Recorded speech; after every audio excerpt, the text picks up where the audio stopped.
और अब बात साइकिल के 254 जंगबाज की। यूपी का दिलाएंगे ताज की, क्योंकि समाजवादी पार्टी ने अपने 56 उम्मीदवारों की एक लिस्ट जारी कर दी है।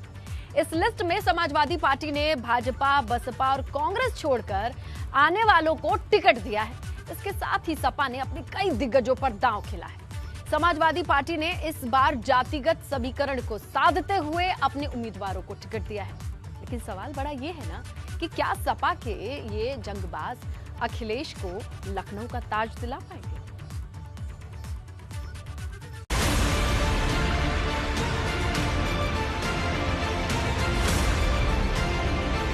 सपा की तीसरी लिस्ट आई, यूपी में सियासत हाई। तीसरी लिस्ट में 56 नाम, पाला बदलने वालों को मिला इनाम। अब तक 254 का ऐलान, यूपी फतेह का फाइनल प्लान।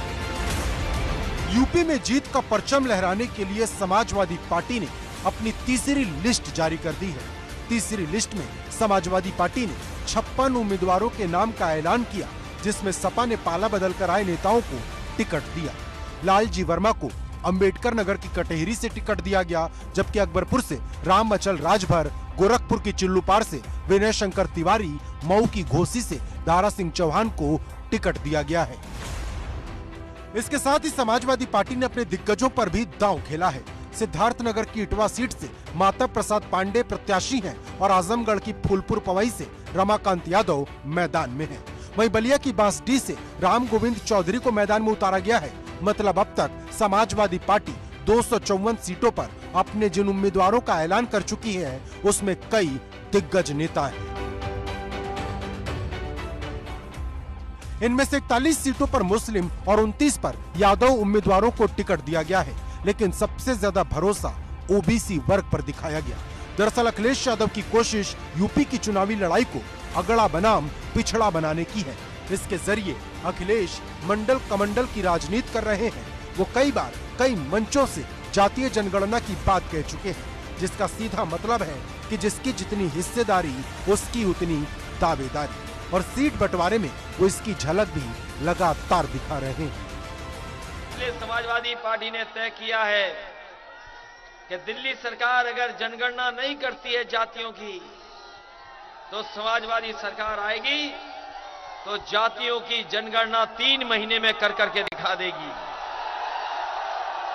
और उनकी आबादी के हिसाब से उनको हक सम्मान मिले, इसकी लड़ाई समाजवादी पार्टी आगे बढ़ाने का काम करेगी। लेकिन सवाल गठबंधन के 60 सीट बंटवारे का भी है, क्योंकि अखिलेश ने छोटे छोटे दलों के साथ गठबंधन का गुलदस्ता तैयार किया है। लेकिन जिन दलों के साथ हाथ मिलाया, उन्हें कितनी सीट मिली, ये रालोद को छोड़कर अभी तक साफ नहीं। हालांकि अखिलेश कई बार कह चुके हैं कि सीट बंटवारे के बाद ही उन्होंने गठबंधन तय किया है। हमारी आरएलडी की सीटों की बातचीत हो चुकी है, साथ ही साथ और सहयोगी दल हैं, उनके साथ भी सीटों की बातचीत हो गई है। वहीं दूसरी तरफ दूसरे दल लगातार अपने उम्मीदवार का ऐलान कर रहे हैं। बसपा ने भी एक और लिस्ट जारी कर दी, जिसमें 53 उम्मीदवारों के नाम है। मतलब यूपी में हर एक सीट से हर एक राजनीतिक दल अपने अपने पत्ते खोल रहा है। लेकिन अभी कई और सीटें ऐसी हैं जहां प्रत्याशियों को लेकर पेच फंसा है, तो कई जगह ऐलान के बाद भी अपना उम्मीदवार पार्टियों को बदलना पड़ रहा है। Bureau report, ABP Ganga.